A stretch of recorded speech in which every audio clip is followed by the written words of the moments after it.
So right now, PJ and I are working on timing our attack from our hop and not having any change in the rhythm.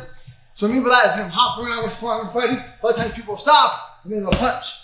Someone who's very good at this is Stephen Wonderboy Thompson, who's going to be fighting soon. And I'd love for him to fight Masvidal again. But what PJ and I are working on with Ninja, getting that straight cross, really any attack from your hop, from here. Just trying not to have any change in the rhythm.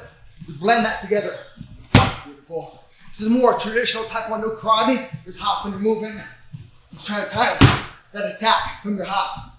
And I don't really care where the hands are at. I mean, if they're, when they ask me guys, is you keep moving for Ninja, I say either no motion or steady motion. Either way, it's unpredictable. But now, I have the steady motion. It's tricky for me to punch from here. So I'm focusing on, boom, that rear foot hitting the ground. Boom, there it is. So that's what you should be focusing on. Once your foot hits the floor, that's your sprint. But make it happen without any telegraphic keys. PJ, son. And we're both moving. Hey, to make it simpler, what the power can just hold his ground. Go ahead, hop from Ninja. Boom. Once you foot more Ninja, you both move. And just try not to telegraph into the pieces. Feel natural, feel comfortable. One thing I noticed while doing this drill was I wanted to hop. And it felt easier for me to hop with a narrow stance. But it's to attack from here, I hop up.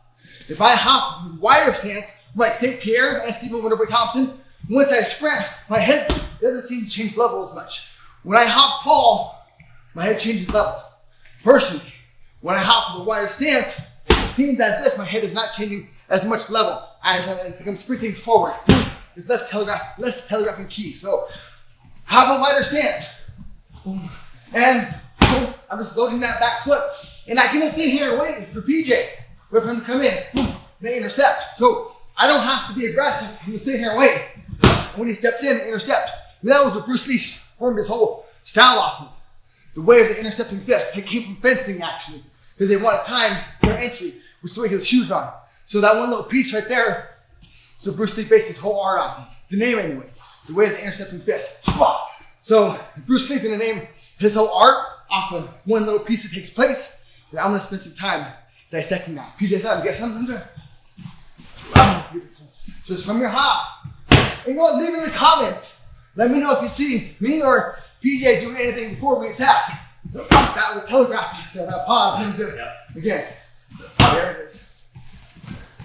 So that one I knew I was doing it. Well, I knew I was good because I'm doing it, but I juked to my right, really look at my foot. So try not to hop, juke where you can, but I'm doing this. The only thing that changed was this. So try to time the same rhythm. Don't try not to change much from this. Boom. There we go. There, baby. Do this, son. The next level will be to do this off their entry. Not today, PJ.